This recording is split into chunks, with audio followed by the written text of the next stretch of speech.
Welcome to the Here's Waldo podcast, where we sit down with top visionaries and creatives in the video game industry. Together, we'll unravel their journeys and learn more about the path they're forging ahead.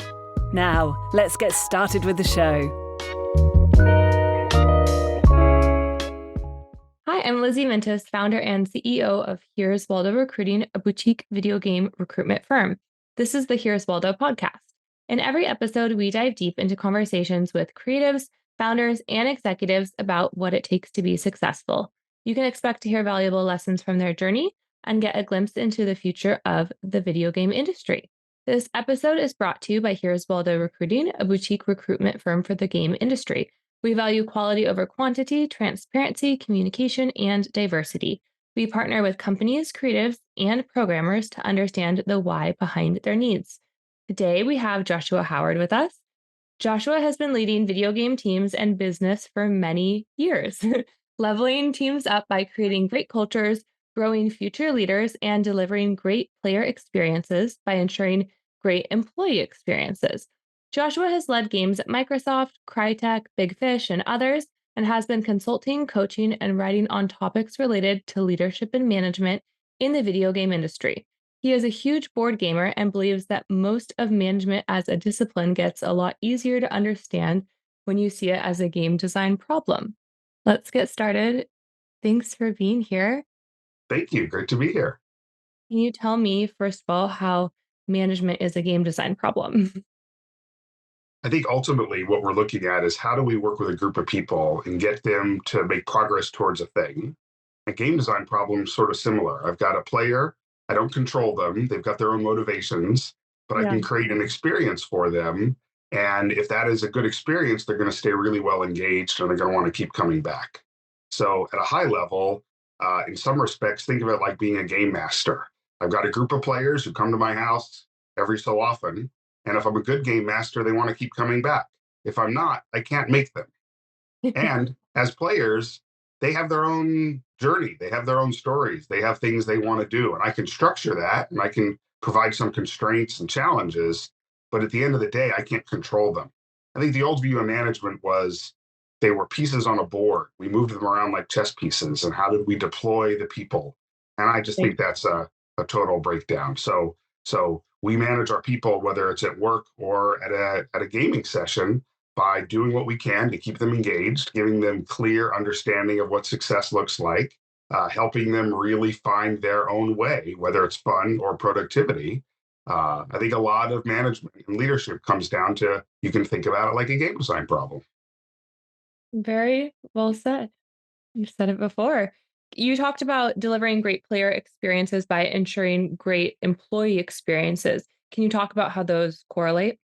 Yeah, I think one of the reasons why I've spent so many years in my career in the games as a service side of the business is it really lines up the incentives of what it takes to build a great game with what it takes to have a great employee experience. That's to say, in the old days, and even back when I started, it was more common in a fixed world to work super, super hard, kill yourself, crunch yourself, and just get the game across the finish line. Once that gold master was delivered, it didn't matter how hard you worked. You could take a break and begin to think about the next thing. That culture of do whatever it takes, push as hard as you want, often meant that 80% of the game got done in the last 20% of the actual timeline. And so while there were parts of that experience that can be thrilling to be a part of, it's not ultimately an incredibly sustainable approach. The games as a service model says we can never stop. We've got to keep going forever. How do we build a system that lets people engage as employees essentially forever? So as a player, it's better. I want to play a game and come back to it and know that there's something fresh and new and exciting. But also as an employee, I like the confidence of we can't crunch to get to the finish line because then who's going to be there the day after launch? So we align the incentives of both sides of it. Hey, player, stick around for a while and we're going to keep giving you more delight. Hey, employee, we're going to treat you well so you can stick around for a while and help us continue to building these things. What does it mean to treat your employees right? What actionable steps can companies take to do that? I think there's a bunch of things in this area. I think I'm a big believer in when we lead through outcomes, we give our employees a great understanding of where we're trying to go and why. And then it's our job as leadership to empower them through constraints, resources, and other considerations, but to avoid getting in the way of that problem solving. Now, I got into games because I love games and I love designing games and I love thinking about games. And there are a lot of times when I want to get in and I want to be part of the problem solving.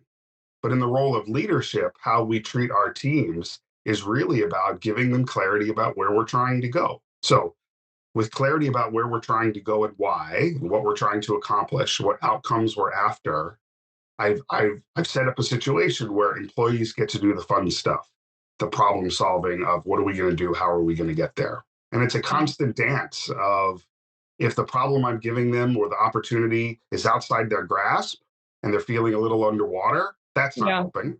But if Right. it's too preliminary, too basic, that's not helping either. So part of the art of management is being able to articulate a stretch, just a little bit enough, so that someone has a sense of where they're going and can work with the tools, the resources, and the people around them to stretch and get there. So when you give people that opportunity, often they rise to the challenge. They're more creative, they're more invested, they're more engaged. That's a job they really enjoy. That's not a job they complain about when it comes to, I get told what to do all the time. No, I get given exciting challenges that are just a little bit more than I'm ready for. And through that, I feel like I'm growing every day. That's a great experience. I had Raf Foster on the podcast, and he talks about what makes games fun to play, and it's Mhm. feeling like you're learning all the time. So Yep, it's kind of the same thing, right? Just having exactly. stories. And that's one of those. I've known Ras for many years, and the way that he thinks about games, I often feel like I think about the employee experience. So when employees Yeah. are learning all the time, and what does that mean? It doesn't mean we're constantly in lecture mode because that's not fun, but to be doing something that's a stretch. And what that means for each of us individually is different. And this is where I think good leadership is a set of tools and systems that help you understand how to have that conversation with your team, how to stretch them, how to support them, when to push, when to support. All of that Yeah. comes into it. Yeah. How do you really figure out objectively? I mean, obviously, there's a lot of gray zone and all the situations are different, but how do you figure out what someone's limits are? And I always think about this too. Like, you have some people who are on this really high growth trajectory, and then some people who, want to bop along, and what this person wants is not what this person wants. And Right. how do you understand that and then route their career path accordingly? Yeah. So one of the key ways is I'll start having the meta conversation with the whole organization. As in, we're going to talk about, hey, if I'm doing this right, you feel excited and a little nervous, but overall empowered and confident.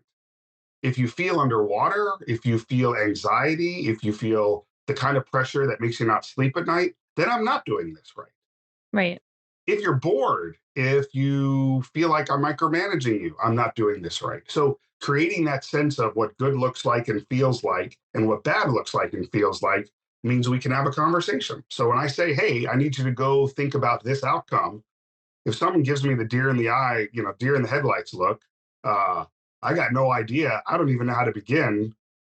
That's going to freak me out. What do I do next? Oh, okay. Well, let's work together to find a scale of that outcome or a step on the way that you can begin to wrap your head around. So creating the language to let the team talk about the meta. How do you feel when this doesn't work? How does it feel when it does work? Means we're constantly calibrating. Hey, go think about X. Joshua, that's one of those examples where I haven't the foggiest idea where to begin. Can we break it down together? I'd love to do that. Let's sit down and do that. And over time, the team gets more comfortable having that meta conversation, not just with me, but also with each other. Yeah. And then we get better at calibrating that for these people, for this person, this kind of thing, uh, we can come at this level of abstraction, but this other kind of thing. So Right. there's obviously a bunch more to that, but that basic idea of create a language that lets you talk about that, talk about what good feels like, what bad feels like, and then when I ask you to do something, let's talk about how it feels. And if I didn't get it right, I want to do it better because I want to set you up for success. Yeah.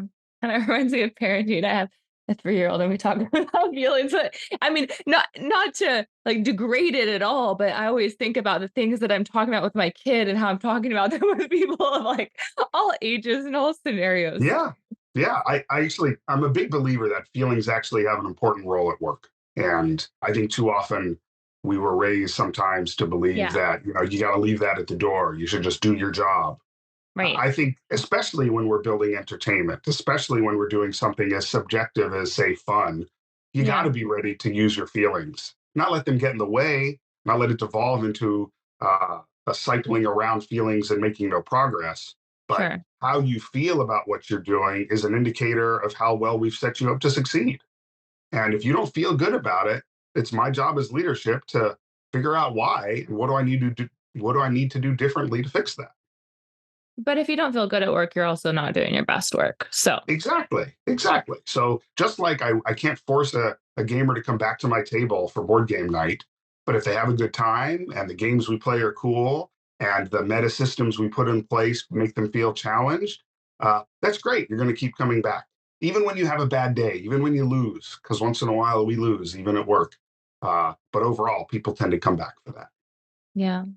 I read your blog in preparation for this, which is a great read. And you talk about a manager that changed the way that you work with other people. Can you share the story?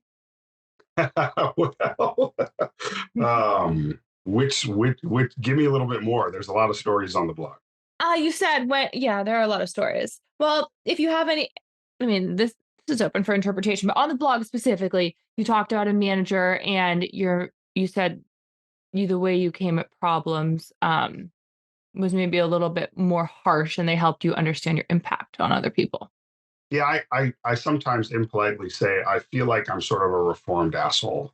Um, and that is to say, early in my career, I was rewarded for being someone that really made stuff happen. And if you got to knock heads to do it, then so be it. So that take charge, sort of get in, order people around, do what it takes. It's not that I love doing it, but boy, was I rewarded for doing so. And Right. as I was maturing professionally, I had a few key coaches, mentors, managers who sort of politely pointed out that you're leaving a lot of bodies in the wake, and maybe there's a better way. And so there were a couple of key moments on that journey that that eventually made me realize, a, that's not who I want to be. I don't want to show up that way. That's not who I am at home. That's not how my kids think about me. That's not what my friends see. So why am I that guy at work? Understanding why I was helped me understand I want to find a different way to do it. And instead of looking at role models that were also about knocking heads, I looked at role models that were quietly effective, role models that rallied teams, role models that were still incredibly successful at getting things done, but did so in a way that lifted up. That's who I wanted to be. Okay. And if anybody listening here is on the journey to be a reformed asshole, um, what did you really learn in those instances? I mean, do you have a story or a moment of clarity? I'm sure there are so many that led you to that, or any tips on effective leadership that makes people feel good? So here's a good example of something that really happened and yet was really pivotal for my journey, which was I feel like I'm a pretty bright guy. I had the luxury of going to work early in my career at Microsoft, where I often felt like the dumbest guy in the room. And that was an exciting opportunity. You say hire people smarter than you, but then when you actually work with a room of people who are a lot smarter than you, it can feel a little intimidating. Coming from an environment where I might have been the smart kid in the room in college or in previous jobs, I had defaulted to, you can think about it as speak then listen. I would often sit in a room and I'd say, here's the problem, here's what we're going to do. I'd love to hear what you have to say. And I felt like I was including people and I was being collaborative. And even if I wasn't being a jerk about it, by so confidently, so sternly, so directly stating where we are, where we're going to go, I was sort of unwittingly shutting down conversation. And I had a Yeah. coach at one point say, I just want you to reverse it. Just listen, then speak. And that was weird, but took him at the advice and tried for a while. I'm going to lay out a problem and then I'm going to shut up. Hey, team, what should we do about this? When normally I might have said, we should X, Y, and Z, and here's why, and here's how that looks. Any input? I would just let the problem sit there and watch my team. And what I found was, holy crap, I've hired a really good team. That actually the solutions they come up with, while being different, were often really good, because even if they weren't objectively better, they were better in that they owned them. Yeah. This is my plan. Hold me accountable to this, Josh, because this is what I'm going to do as we work to solve that problem. It also helped me understand that if it's listen, then speak, sometimes you don't have to speak. Often the room takes care of itself. Not always. Part of the job Yeah. is making sure when it isn't taking care of itself, we help it get back on track.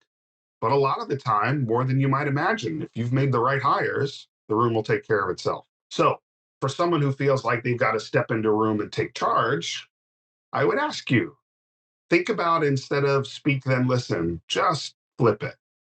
Listen then speak. See what you learn through that process. See what your team steps up and does that might surprise you.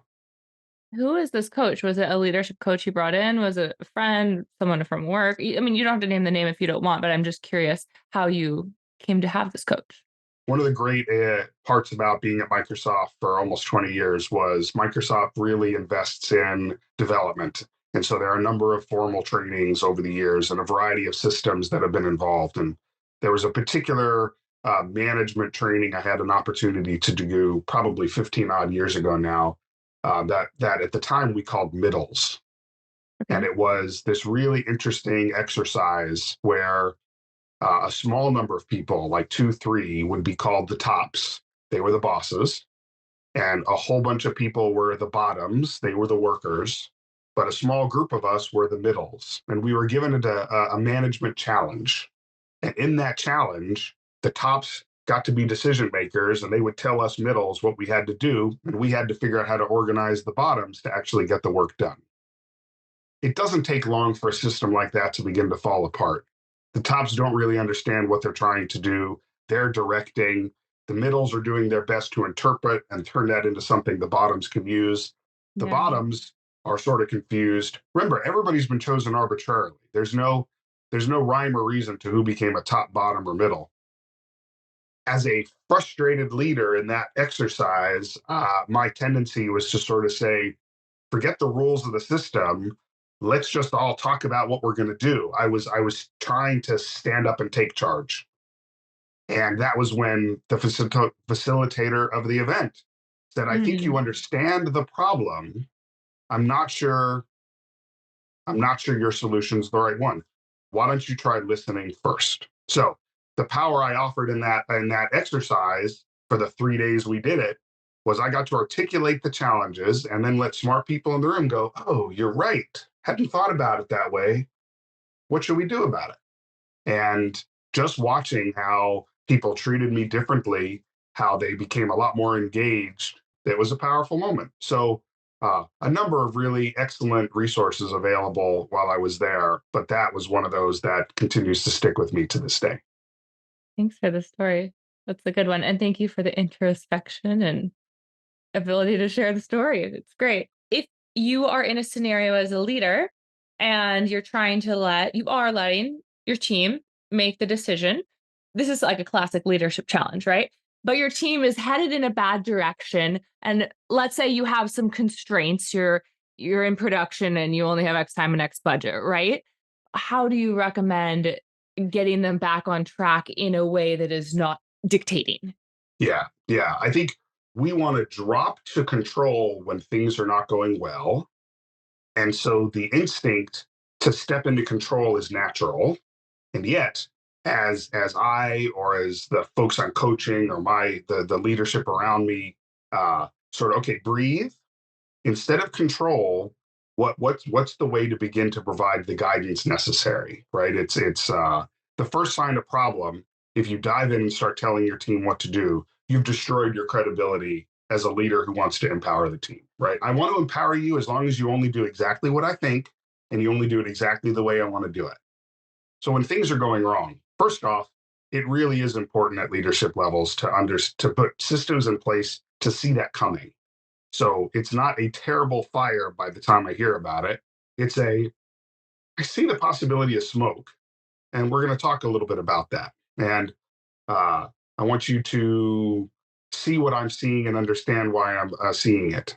In a more local setting, I might sit down with some of the local leadership on the team and say, hey, I'll be honest, this feels familiar. This feels like a situation that might go south the way I've had situations like this go south before. So I just wanted you to be aware of that, and let's talk about it. Helping them understand why I feel that way. What are the ways that this situation is similar or not? Or what are the signs that I'm seeing that say, I don't think this is going the same place you think it's going? And even at that point, if the team doesn't get it and they're beginning to really sort of dig in, there's a part where it's not about taking control, but it is about refocusing on a set of outcomes that give them license or permission or a mandate to think differently about their plan. So if we started this with an outcome of world peace, but that's heading you off in a strange or direction that I think is problematic, partly I need to take that as a sign that the outcome I've asked you to target isn't the right one.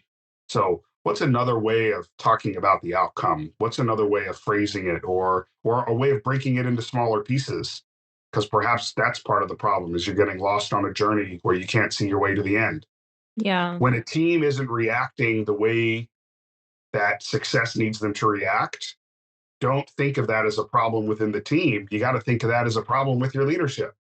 What am I not providing them? And so instead of diving in and going into control mode, which isn't fixing the problem,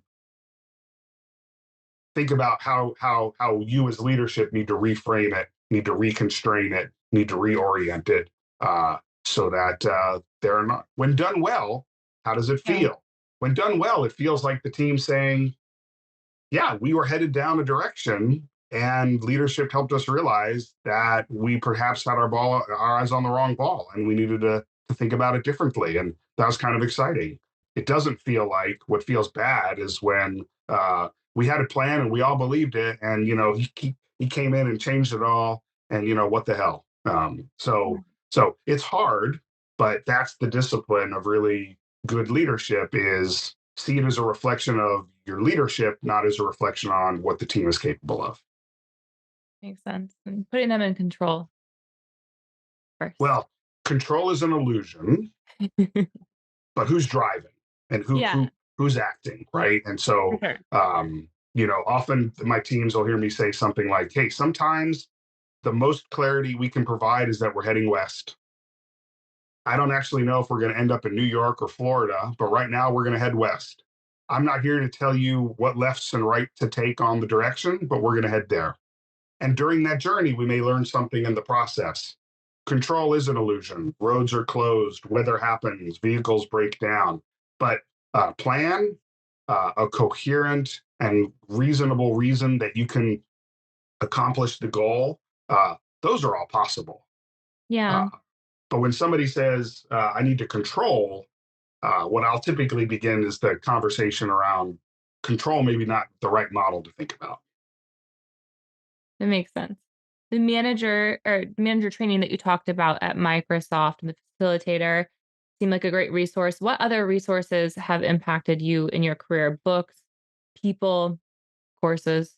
Yeah. So I early on in my career, I was finding, having made the switch and began to realize I can do this with people, not against people.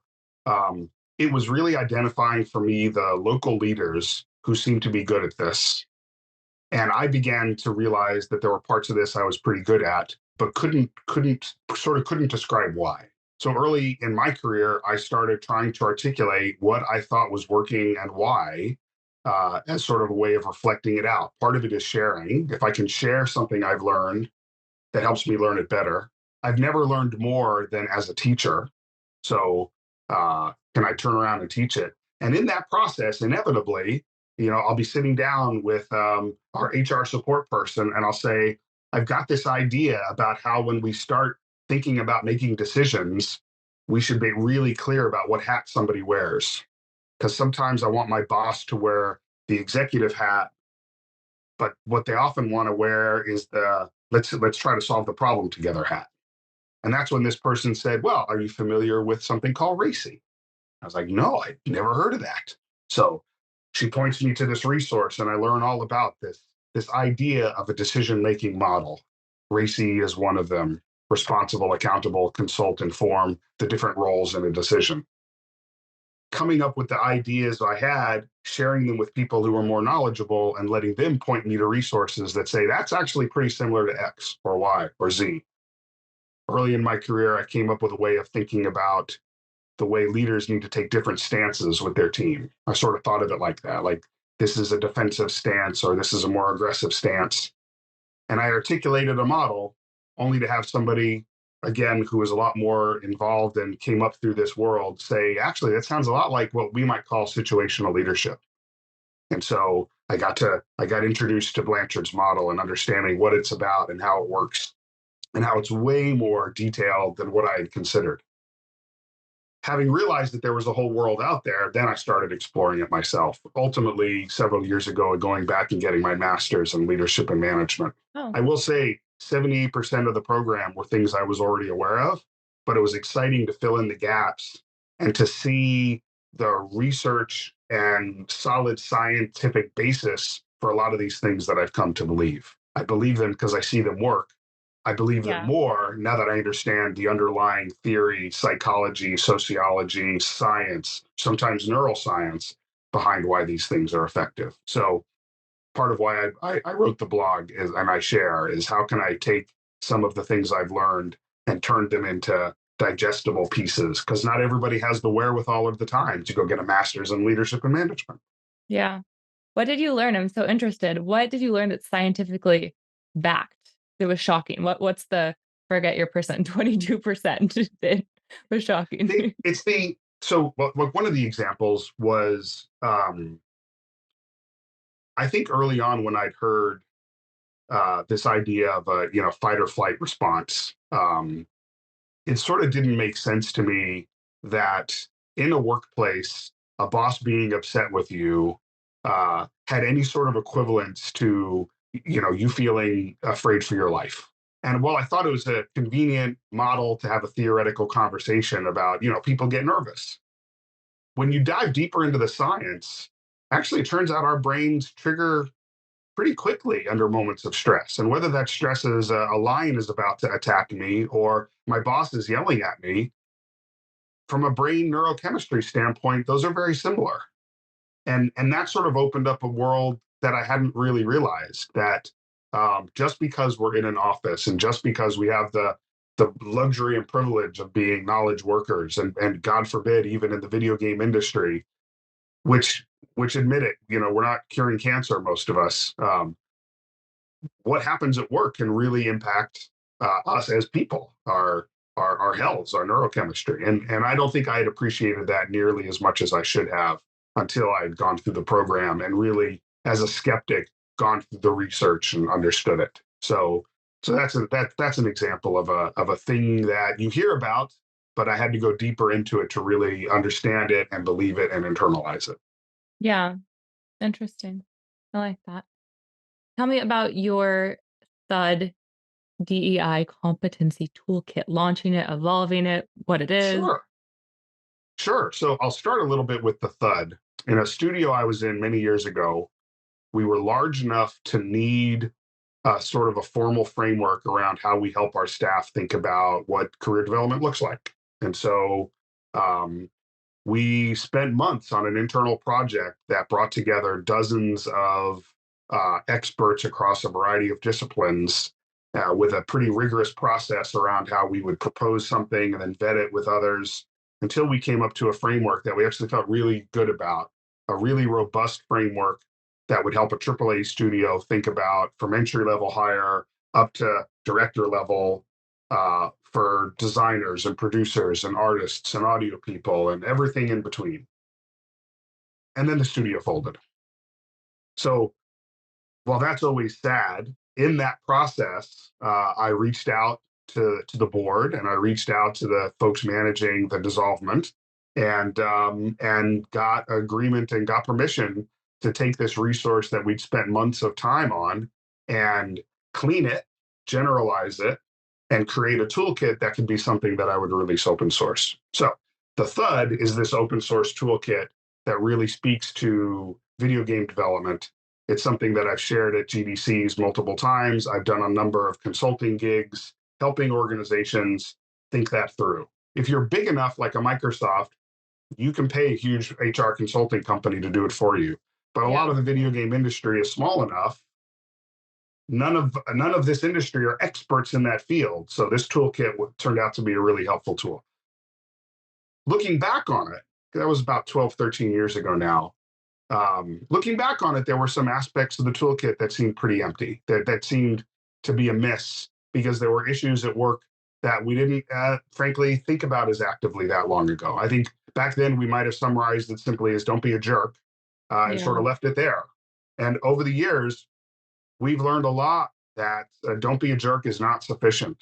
That if you really want to create the kind of place that really does bring in a wide diversity of perspective and experience, you've got to be a lot more thoughtful. That even those of us that felt like we had happy childhoods and were raised in healthy homes have some habits that perhaps need some work in a workplace that wants to truly be as open and as comforting, as welcoming as possible. So part of it was me going on the journey to say, if I really want to understand how to be most effective as a leader in terms of diversity and equity and inclusion, there's a lot I need to learn. And in that process, I met with DEI executives and experts across a number of fields. I interviewed a number of people, peers, people who focus in that area.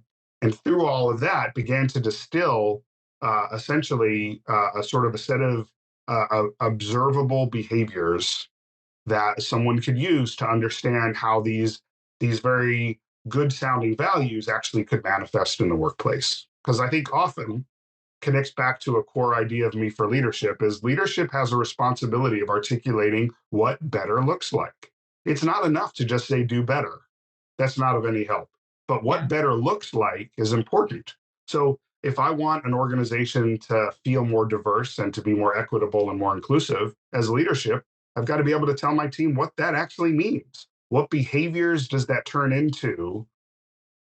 So while I'm not necessarily the expert and I haven't spent my life devoted to that the way some of the people I spoke to had, I was able to distill it into a set of clear indicators, a set of competencies, a set of inclusive behaviors that could let any objective person, go through this list and say, against this particular value, how do I tend to respond?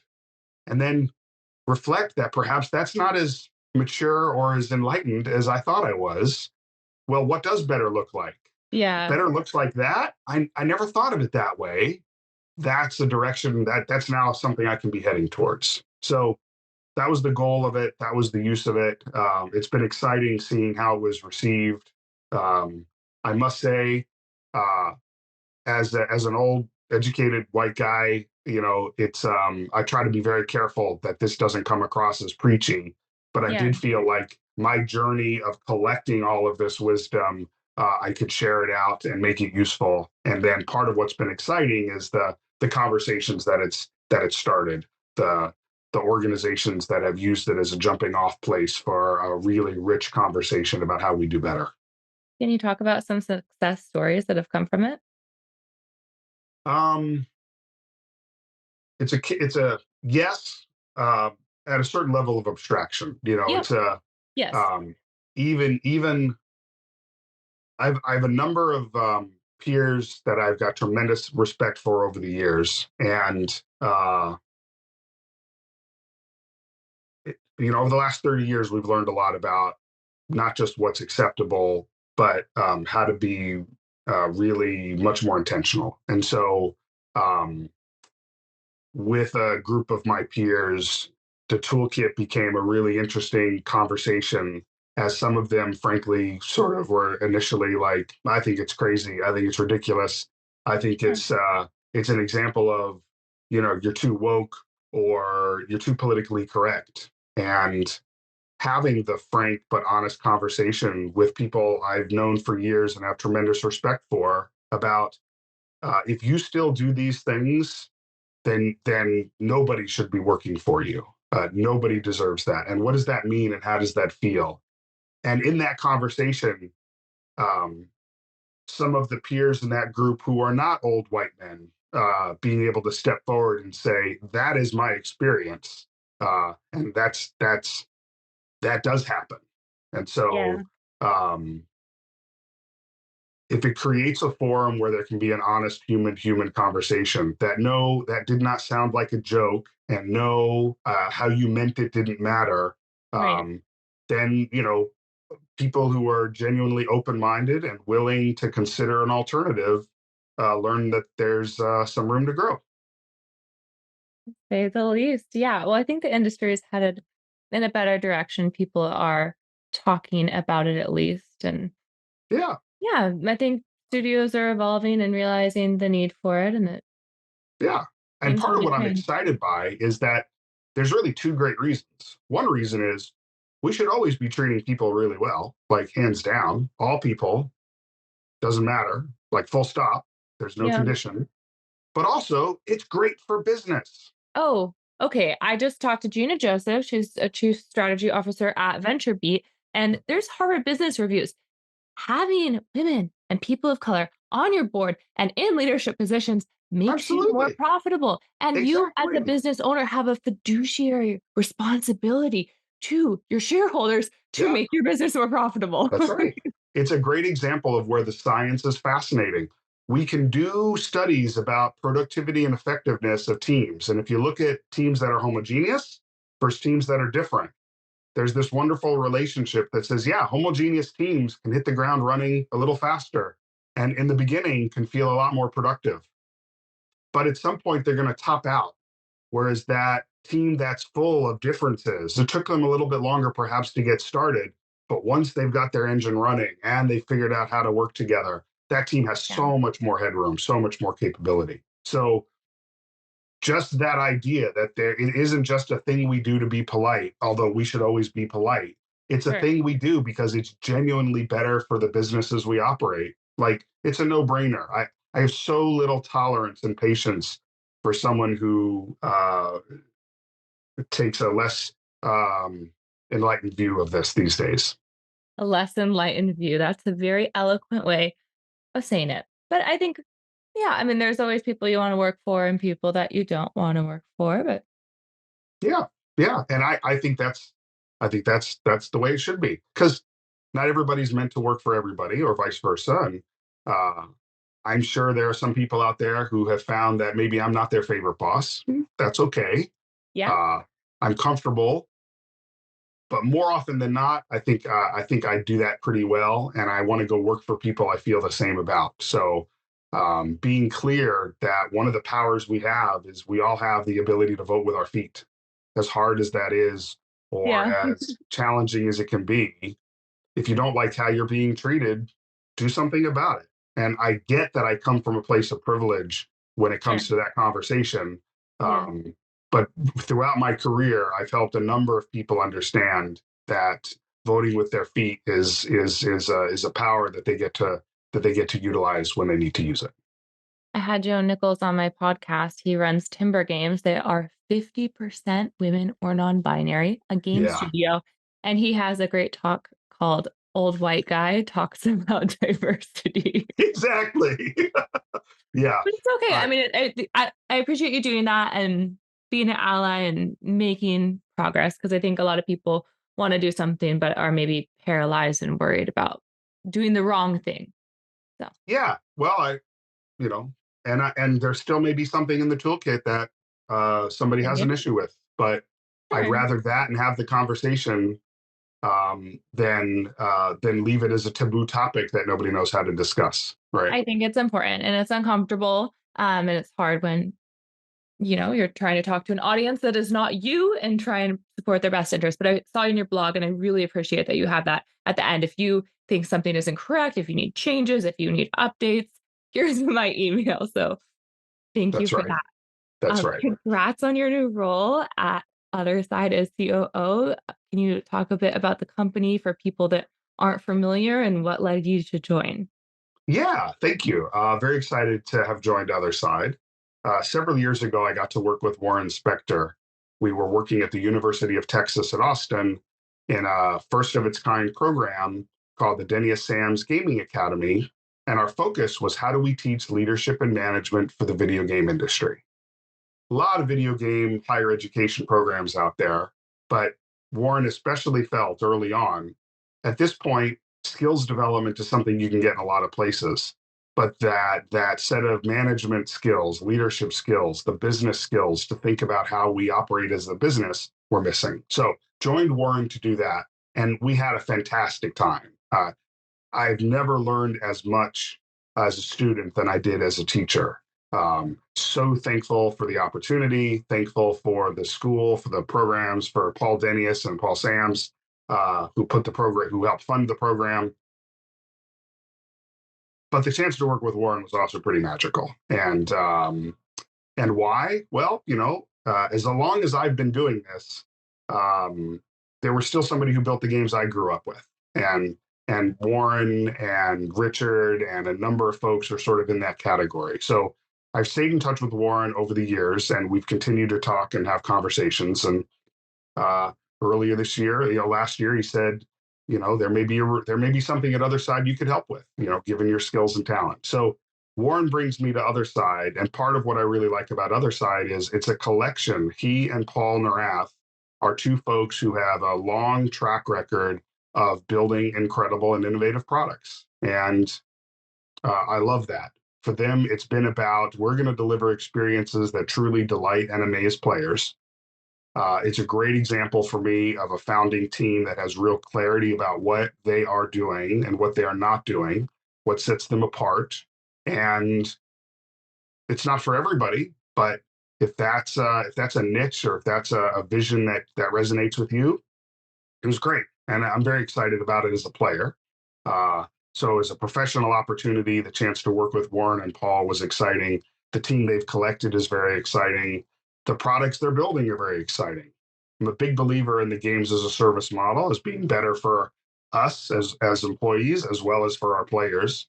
And it's exciting to see OtherSide say we're going to bring the best of what a premium PC game can offer, combined with what the best of a games as a service can offer.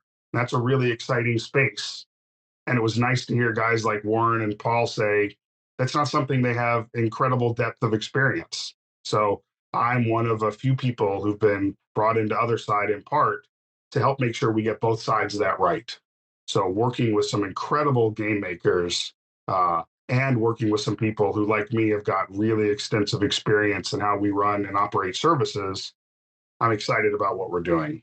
We're not going to do licenses. We're not going to do puzzle games. All those things are fine, but Yeah. OtherSide is real clear about what we're going to do. And although we may be quiet for a couple of years, I can't wait to show the world the projects we're working on. Okay, I was going to poke more at what you're working on, but I will not. So, but when you're ready, come back on the podcast and tell us about it. You work for Crytek and you help transform them into a company capable of supporting games as a service. How did you make that transition for them? Yeah, I've helped a number of studios that were sort of, traditional double AAA. We make games and we ship them on CDs.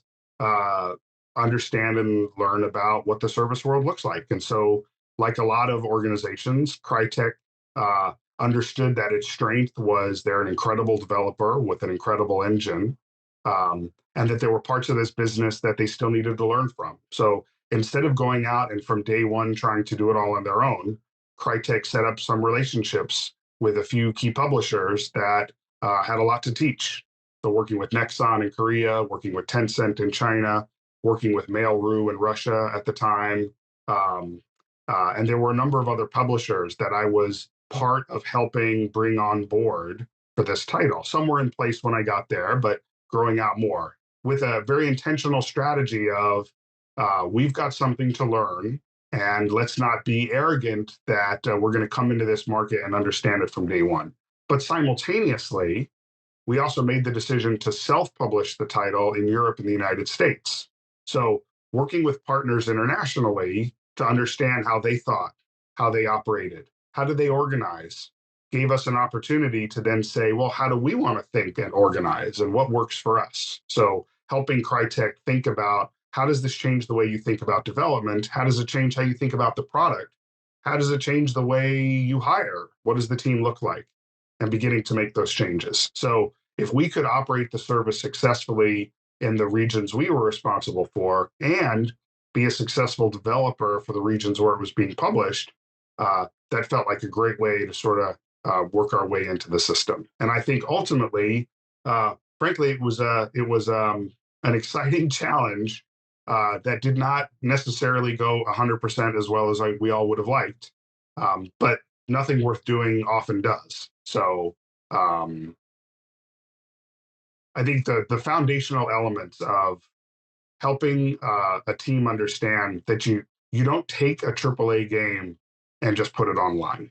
That that it isn't just an after the fact set of conversations. That what it means to be an effective service, an engaging service, is really something you're thinking about from very early on. And the advantage of the product that I was involved in was the team had really spent a lot of time working to understand what that means, and it was built with online in mind. And while it wasn't perfect, it was a great first attempt. And then working with world class publishers, Yeah. boy, they were quite verbose in the feedback about what we needed to do to improve the product. And at the time, as hard as that might be sometimes, that's exactly what we needed. And Yeah. that helped us iterate pretty quickly. It was nice to be involved in a business that was strong but small, and in my tenure there had actually grown significantly in revenue, in population, in concurrency. Um, it was pretty cool. Yeah. And I want to go to the beginning of your career. You joined Microsoft in the 90s. And on your LinkedIn, you share some details and you end with contact me for details. So I would love to hear more details about early Microsoft days and stories, what you learned, what you worked on. Sure. So, I got hired by Microsoft right out of college. I got hired into product support. Even to this day, I think people who've had some area of support or community work are some of the best people in the industry. Really understanding what players go through can be important. I got hired to be a phone jockey supporting, this is going to date me a little now, Windows 3.1. And I loved it. It was an easy job. You go in, you're on the phones for a few hours, and then you head out, and there wasn't much more to it. But I was itchy because Microsoft was a place that if you could make more impact, they were welcoming of it. So pretty quickly, I moved up into a different set of roles. I was no longer in support.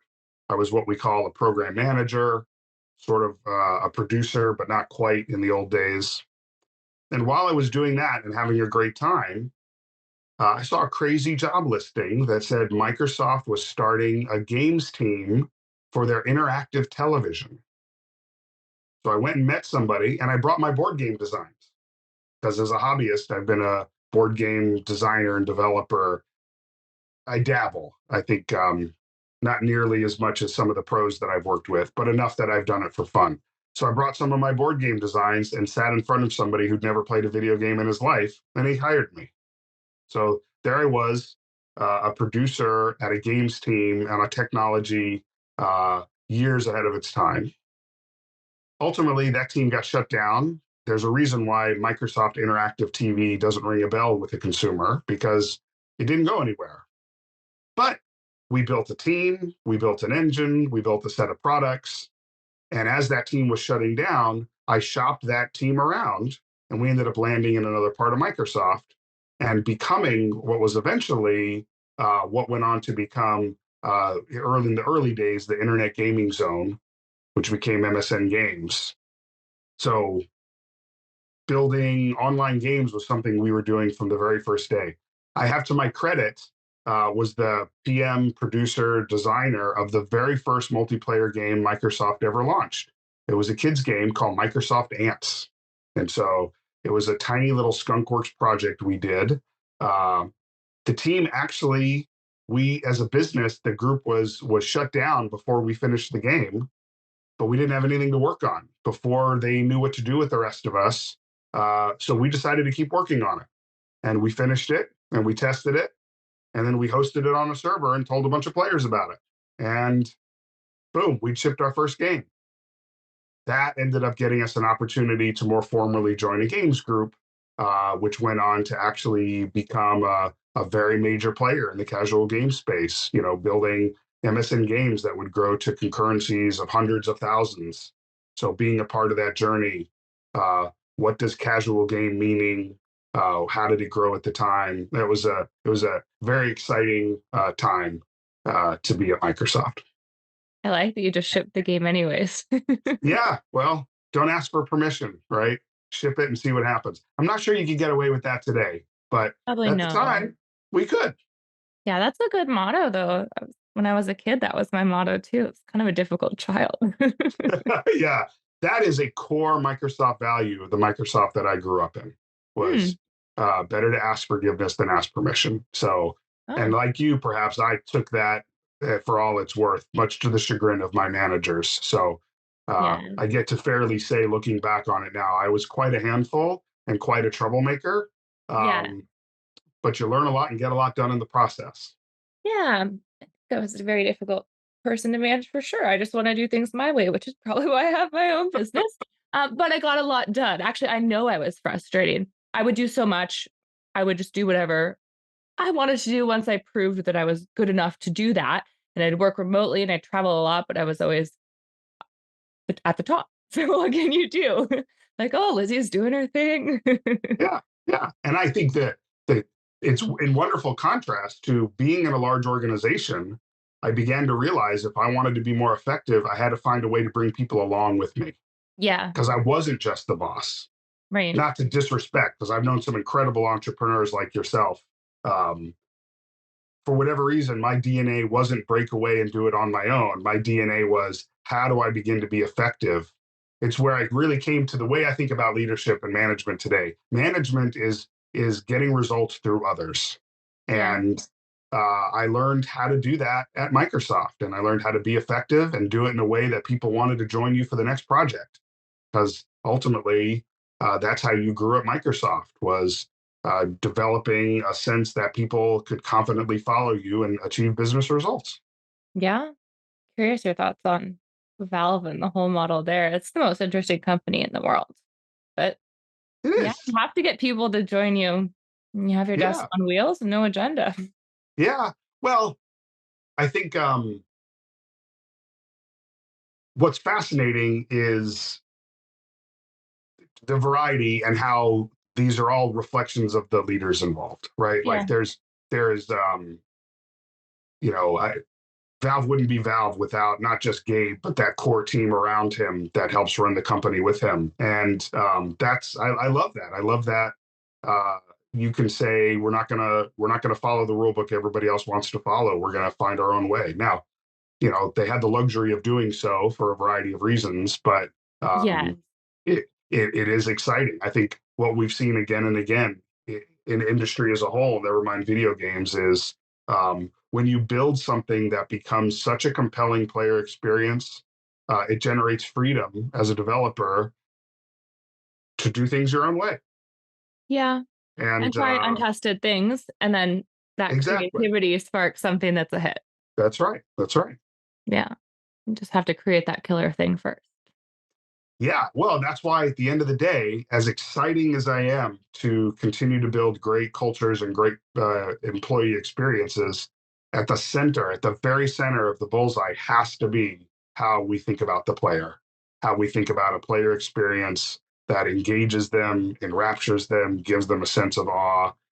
When you lose that, when you keep your eye off that ball, and I will say, I've worked with a number of professionals who they're so invested in making sure the team is treated well that I think they've done a disservice to their teams by they taking their eye off the ball. So that's the focus, that's the purpose we're here for. And when you stay committed to that focus, that's what you can rally a team of people to do amazing work on. When you lose that focus, it becomes harder to keep that sense of focus together. That makes sense. I have one last question, and I got it from Wiggy, an amazing nonprofit for women in games. They have a whole program built around I wish I knew X at Y stage of my career. they call them cheat codes for the next generation so they don't have to learn the hard way. You've definitely shared some, but do you have any other cheat codes that you can share, something you wish you knew at the start of your career?